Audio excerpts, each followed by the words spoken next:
হয়ে গেল। কিন্তু শোচনীয় ব্রতটা কি হচ্ছে, মানে পুরো নিরামিষ জীবটাকে পুরো দড়ি দিয়ে চেন দিয়ে বেঁধে দিতে হবে। আর কোনো বিয়েবাড়ি, রিলেটিভের বিয়ে বাড়িতে গেলে এক মামা আর শ্বশুর বাড়ি, এই দুটো বাড়িতে আমরা ভাত খেতে পারবো নিরামিষ।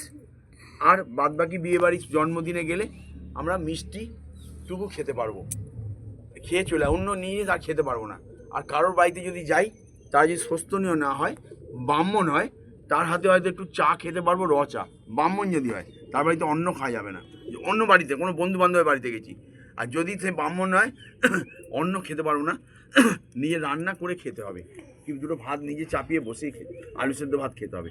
আর যদি নিজের বাপের বাড়ি যাই, নিজের শ্বশুর বাড়ি যাই, নিজের মামার বাড়ি যাই, তাহলে ওখানে আমি অন্যটা খেতে পারবো, যেহেতু ওরা আমার কানেকশানের মধ্যে দিয়ে আছে, রক্তের মধ্যে আছে, রক্তের মধ্যে আছে, বুঝলেন তো? তা শোচনীয় ব্রতটা এরম, শোচনীয় ব্রত নিতে পারলে আস্তে আস্তে তার সিঁড়ির ধাপ কিন্তু উঠবে, সিঁড়ির ধাপ সে নামবে না। আর সদাচার, সদাচার কি? এই আপনি গেঞ্জিটা যে পরে আসছেন, আপনার মধ্যে একটু ময়লা নেই। আমার বাড়িটায় যে আমি ঢুকছি, আপনার বাড়িতে কি এনার বাড়িতে ঢুকছি, ওনার বাড়িতে ঢুকছি, একদম পরিষ্কার টিপটপ, একদম ঝকঝক করছে, একটা মাছি পর্যন্ত উড়ে যাচ্ছে না। ওটা হচ্ছে সদাচার। আর ঠাকুর বলছে সদাচারে লক্ষ্মী বাড়ে। যার বাড়িতে সদাচার আছে দেখবেন লক্ষ্মী উজ্জ্বল হয়ে আছে, তার বাড়িতে কত আনন্দ উল্লাস হয়ে আছে, কত সুন্দর হয়ে আছে। সদাচার, সদাচার। পরিষ্কার কাপড় পরবো, কিন্তু কাপড়টা সেলাই করা আছে।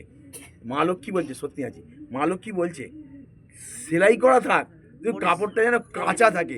মা লক্ষ্মী যেন, অলক্ষ্মী আর মা লক্ষ্মী, অলক্ষ্মীর মাথায় জট বেঁধে গেছে, আর মা লক্ষ্মী শ্যাম্পু করে পরিষ্কার করে সুস্থভাবে পরিষ্কার কাপড় পরে আছে।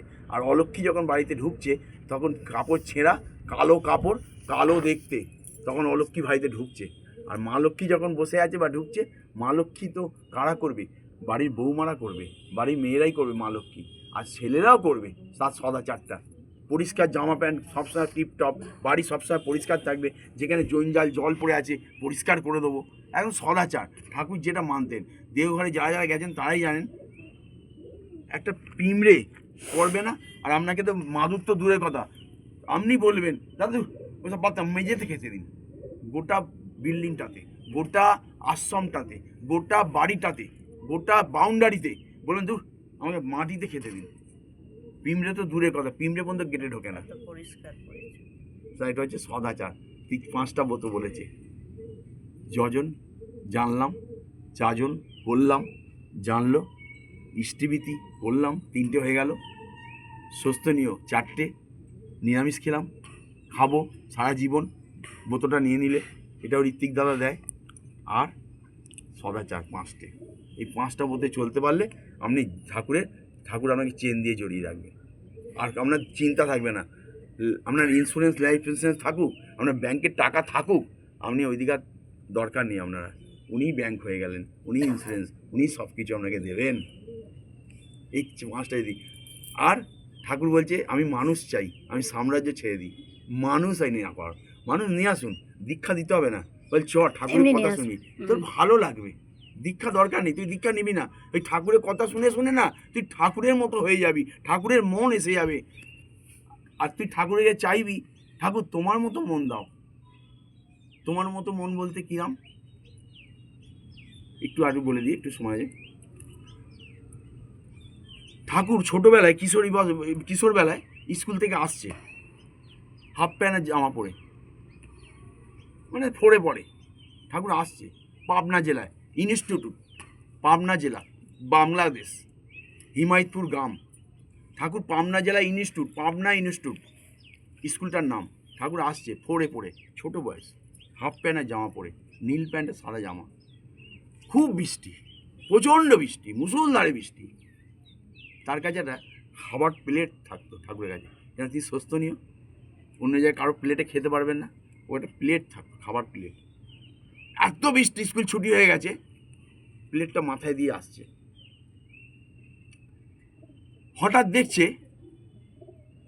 নফর ঘোষ, মুসলিম, নফর ঘোষ বলে একজন মুসলিম, উনি অন্ধ, জলে এত জল হয়ে গেছে, একটা অন্ধ বলে একটা খালে পড়ে গেছে, ডোবায় পড়ে গেছে, অন্ধ তো দেখতে দেখতে পায় না, অন্ধ, নফর ঘোষ। পড়ে গিয়ে হাবুডুবু খাচ্ছে, শুধু হাতটুকু আর মুন্ডুটুকু দেখা যাচ্ছে।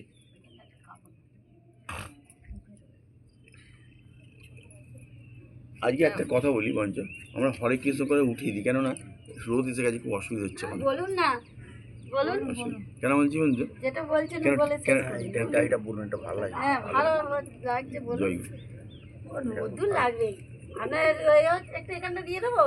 না আমাদের কি অসুবিধা হচ্ছে না, রোদ্দুরে আমি আর অসুবিধা হচ্ছে একটু দিয়ে দিন কাপড়। রোদ্দুরে আমি ঘন্টার পর ঘন্টা হাঁটি জানেন, বৈশাখ মাস গোলাপি পুজো যে আমাদের চাঁদা কাটি আমি 9টা থেকে 12:30 1টা পর্যন্ত পাড়ায় পাড়ায় টং টং করে ঘুরবো, আমার সঙ্গে কেউ পারে ওই বলছি সমাজের কাজ, আপনি বদ্ধতে নেই, সমাজের কাজে আছেন। তা যাই হোক, একটু বলে শেষ করবো এটা। তা ওই যে ঠাকুরের এত দয়া, নফর ঘোষ জলে হাবুডুবু খাচ্ছে অন্ধ। ঠাকুর যখন বই নিয়ে ভিজে গেছে, বই মাথায় প্লেটটা দিয়ে আসছে, চা ফোড়ে পড়ে, তখন দেখছি নফর ঘোষ একজন ডুবে আছে। তো তখন বলছে, তুমি আমার হাতটা ধরো, ওঠো ওঠো ওঠো। আল্লাহ আল্লাহ, নফর ঘোষ মুসলিম বলছে, তুমি আমার হাতটা ধরো, ওঠো, হাবুডুবু খাচ্ছে, অন্ধ, ডোবায় পড়ে গেছে। এটা চুপ করবেন, দেখো আমার দিকে, আমার দিকে দেখো, ওইদিকে দেখবে না, সূর্যের দিকে দেখে লাভ নেই, আমার দিকে দেখো, যেটা ঠাকুর বলছে সেটা দেখো। আল্লাহ আল্লাহ, হাতটা ধরেছে, বলছে বলছে আমি আল্লাহ নয়, আমি একটা বাচ্চা ছেলে, আমি একটা বাচ্চা ছেলে, আমি আল্লাহ নয় বলে বলছে। যখন তুলছে, ওই বাচ্চা ছেলেটা সঙ্গে টেনে তলিয়ে চলে যাচ্ছে। মা যখন কথা বলবো, আমি কিন্তু একটা বলে দিয়েছিলাম প্রথমে, কোনো কিছু কথা বলবেন না, ঠাকুর এতে অসুবিধা হবে। আমি কিন্তু গল্প করছি না, মন দিয়ে শুনবেন ঠাকুরের কথাটা, তাহলেই আপনি তৈরি হয়ে যাবেন, আপনাকে বেশি কিছু আর করতে হবে না। জয় গুরু। তা বাচ্চা ছেলে তো, ওই লোকটাকে যখন ধরেছে, আল্লাহ আল্লাহ করছে, বলছে আমি আল্লাহ নই, আমি একটা বাচ্চা ছেলে গো ঠাকুর। এই ওনাকে বলছে, নফরদাকে বলছে, দাদা আমি একটা বাচ্চা ছেলে। বলছে আমি অন্ধ, আমি দেখতে পাই না, পড়ে গেছি বলে হাতটা ধরে তুলছে, ঠাকুরকে টেনে নিয়ে চলে যাচ্ছে তলায়, তলিয়ে যাচ্ছে। টোবা তো ঠাকুর বলছে, এই ওরমভাবে নয়, তুমি আমাকে এরমভাবে জাপটে ধরো। ওই জাপটানোটা আর এই যে আমরা বলছি শেকল দিয়ে বেঁধে রাখা জাপটানো, ওই একই জায়গায় আসছে। কিন্তু তুমি জাপটে ধরো, তবে উঠতে পারবে। ওই জাপটে উঠে যাওয়ার পর, তুলে নেওয়ার পর বাঁশবাগান দিয়ে যাচ্ছে ঠাকুর, ওকে ধরে নিয়ে। বাঁশবাগানে একটা মুসলিম বাড়ি আছে, সেই বাড়ি থেকে তাকে যখন শোয়ালো, সেবা শুশ্রূষা করলো, তখন ঠিক ভালো হয়ে গেল। তখনও ঠাকুর কিন্তু বাড়িতে যায়নি। মা কিন্তু চিন্তা করছে, মনমোহিনী দেবী, ছেলে কোথায় গেল আমার, ফোন নেই, চিঠি নেই, কিছু নেই। তখনকার দিনে পাবনা ইনস্টিটিউট স্কুলে পড়ে, 4 ক্লাসে। এরপর কি হয়েছে, ওই ওনাকে সুস্থ করে এবার ঠাকুর বেরিয়ে যাচ্ছে, আবার প্লেট মাথাতে মিষ্টি হচ্ছে।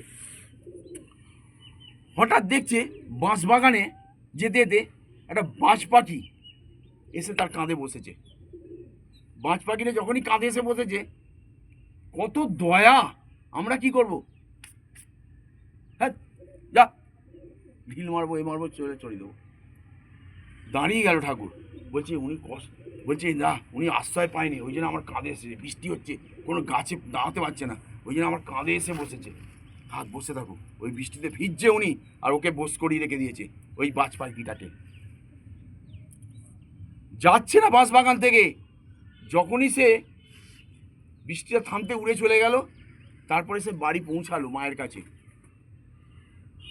কত দয়া, তাকে উড়িয়ে দিচ্ছে না, সে কোথায় কি আশ্রয় পাবে না, সে ডাঙা পেয়েছে, সে এত জল, সে কোথাও দাঁড়াতে পারছে না। একটা কুকুর দেখবেন যখন জল হয়ে যায়, লাপ লাপ করতে করতে ঘরের ডাঙা এসে বসে।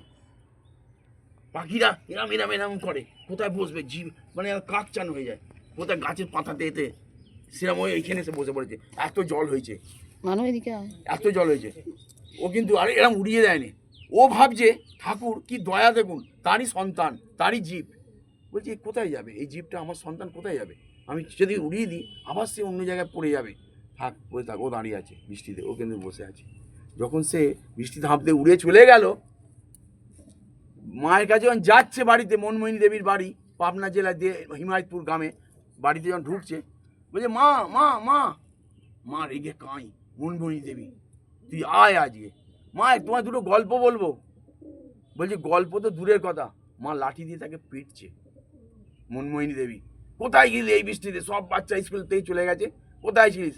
গল্পটা তাকে মাকে আর বলা হলো না, এই দুটো কথা মা শুনলো না, কিন্তু তিনি ওস্তাদই রয়ে গেল। বলছে যাই করুক মা আমায়, আমি কিন্তু মানুষকে বাঁচাবো, আমার একটা মানুষ দরকার, টাকা আপন মানুষ পর, যত ইচ্ছা মানুষ ধর, মানুষকে আনুন, নিয়ে আসুন, তৈরি করুন, মানুষের কারখানা তৈরি করুন। ঠাকুর মানুষের কারখানা তৈরি করতে বলেছে, করুন, আনুন, পাশের বাড়ির লোককে আনুন, পাড়ার লোককে আনুন, বুঝিয়ে আনুন। বলে চল না ঠাকুরের কথা হবে, আর কিছু না। দুদিন করলেই 3 দিন ঠাকুর